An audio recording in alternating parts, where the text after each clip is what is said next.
Ngibingelele ngiphinde futhi nginamukele la kuNqambothi Media TV 18 wengane zakwethu ngicela uma ukuthi uyavelela ikhasi ngicela wenze ufanele ucofa subscribe ulike bese uphinde udlulisa ukuphawula lapha ucomment section ngalezi indaba ezithinta uWelile Mchunu. uWelile Mchunu ke sebemtshele ekabhoqo ngemuva kokuthi ethuke umphathi woKhozi uSibonge Ngcobo la enkulumeni evezwe isikhulumo kuwusizwe umfowandlovu ukhwele wadilika kuWelile emtshela amaqiniso akhe emkhuza nokuthi akaphume kubantu abangekho ku-level yakhe. Ngaleyo ukhuluma kakhulu-ke nansi inkulumo ngane zakwethu. Hayi Welile wazwa inkinga, Welile Mchunu hayi uyinkinga. Ave ubadelela abantu Welile abangekho kwizinga lakho. Udelela abantu nje Welile abangekho kwizinga lakho ngwempilo. Welile wena awuyilutho nje. Abanye abantu phela bakwazi, abantu bakuzwa uma ukhuluma ngabayitshethi mhlawumbe uyinto mhlawumbe phezulu ekhekheni or mhlawumbe umuntu oright. Welile awuyilutho wena nje, awuyilutho, awunalutho sisi, awunalutho. Phela nje ukuvuka uhambe uyohlala erenke eMtuba, washa iy'nqoko zomama laphana abadayisa inhloko eMtuba tube edrobheni erenke bekuholele ngo-black label. Masuplakile-ke bese udelela-ke abantu-ke bese umgodi bekuthuma-ke okhuzani uthi delela abantu bese udelela abantu. Awuyilutho nje Welile, awuyilutho sisi, awunayo i-payslip. Into yokuqala awuna-payslip njengoba nje njalo ubukwa lapha eMtuba uma uhamba laphana eMtuba uhamba udadazela, wazi uhamba uyadadazela nje, uyidada nje ngathi uyidada, ukwazi nakugxoba phansi imbexembexe nje edelela abantu abangekho kwizinga lakho.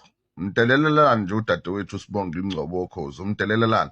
And uma ucabanga Welile ukhona umuntu weWelile ongatshelwa wena ukuthi angalalela unamba bani wena nje sisi, unamba bani Welile ey'nambeni makukhulunywa ngabantu uyini nje into yokuqala, unamba bani?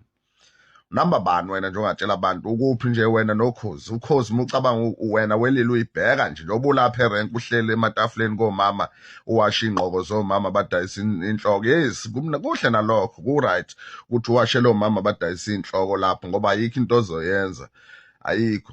Kodwa uma uyibheka wena nje Welile ngampela, uma uyibheka Welile Mchunu uyini ngampela uma ubheka uthatha ifoni nje imobhiseli yakho ushutha lamavidiyo or usenda lama-VN owasenda komsizi.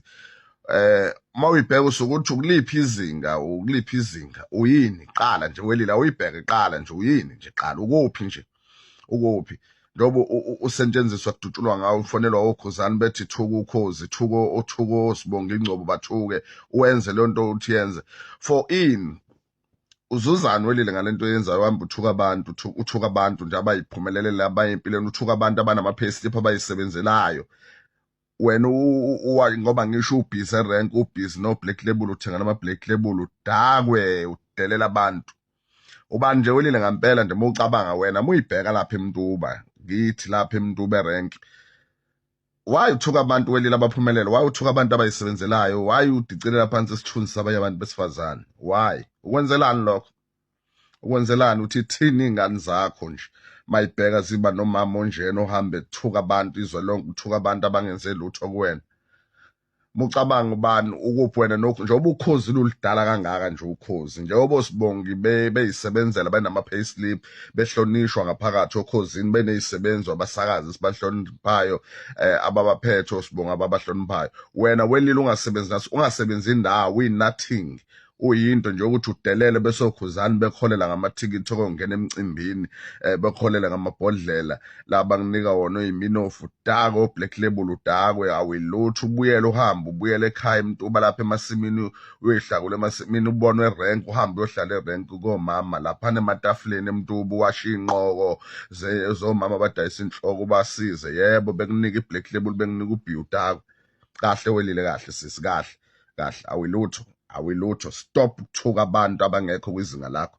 uSibonge nje into yokuqala nje akekho kwizinga lakho nje, akekho. uSibonge ngakupha wena u-20 okubhiya unyaka wonke, uSibonge Ngcobo ekupha nje, thenga ubhiya ngendlela nje Welile obheda ngayo nje, awukahle kancane sisi, kahle, usuyisicefu, usuyanyanyisa. Uyabona nje umuntu osifana usuyanyanyisa Welile, uyanyanyisa nje, uyacika, uyanyanyisa, awuyilutho Welile wena, uyacika, uyanyanyisa, hayi.